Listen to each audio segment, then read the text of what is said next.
Les théories de Darwin avec Phil Darwin. Sangonini, Phil Darwin. Sango, mingi, hello Africa Radio. Alors Phil Darwin, pourquoi en Afrique, un président sortant est synonyme d'un président restant? Oh, voilà, vous recommencez encore avec l'affaire là. Monsieur le Président, on a vu ce qui s'est passé du côté de la Gambie dimanche dernier. Oh, donc un président sortant ne peut pas remporter l'élection sans suspicion, vraiment? Non, mais l'opposition avait déjà contesté les résultats avant même l'annonce officielle parce qu'ils savaient qu'il y avait eu de la fraude. Voilà, ce qui est intéressant dans ta phrase, c'est avant même la programmation finale. Donc comment tu t'opposes avant même que les résultats soient déjà déclarés? C'est comme si il y a un match de l'OM contre le PSG, à la deuxième minute l'OM marque un but et le PSG, avant que l'arbitre siffle la fin du match, dit non, on conteste ce but, on n'a pas perdu le match.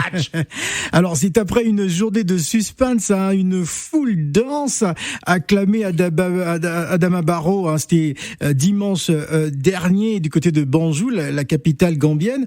Le président sortant réélu pour un second mandat est monté triomphalement à la tribune, habillé d'un boubou blanc et entouré de ses deux femmes. Oui, bon, c'est moi qui leur conseille de mettre le boubou blanc, ça, c'est un peu la pureté, le renouveau, tout ça là. Ouais. Bon, moi je pense que, est-ce que vous avez déjà vu en Afrique une élection où l'opposition ne se plaint pas que y a eu des irrégularités, ne se plaint pas que l'autre n'a pas gagné, ne se plaint pas qu'il y a eu tricherie? Jamais ça n'est arrivé. Voilà, donc moi je félicite mon petit frère qui a bien fait son élection, et puis entre nous quand même, on a fait un effort, on a mis 53. Ouais. On aurait pu mettre beaucoup plus. 53% des suffrages. Alors, le scrutin à un tour a enregistré un taux de participation de plus de 89%. Ah ouais, 89%, ça veut dire que vraiment, presque tout le corps électoral s'est rendu à cette élection. Ça veut dire vraiment que cette élection est légitime, il faut le dire. Mais pourquoi il n'y a pas deux tours? Ça aurait été plus intéressant de voir une élection à deux tours, monsieur le Président. Non, vous savez, il y a le Covid en ce moment-là, donc il faut éviter que les foules se mélangent. Donc je me suis dit, bon, un coup KO. Alors pour certains, une fois élu, Adama Barrow, en fait, c'est imposé. C'est un candidat plutôt timide, humble et modeste, un candidat de compromis pour certains.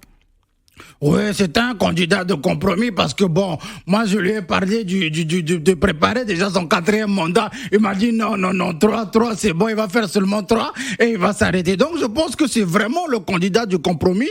Et puis voilà, bon, les adversaires, on pourra toujours leur trouver quelques postes pour qu'ils se taisent un peu. En tout cas, on va regarder ce qui va se passer dans les jours à venir du côté de la Gambie. Oui. Parce que l'opposition n'est pas d'accord, monsieur le Président. Mais bon, cette musique-là, on a l'habitude. Oui. En Afrique, on dit bel et bien qu'un président sortant est synonyme d'un président restant. Parce que, comme dit l'expression africaine, j'y suis et tu restes opposant.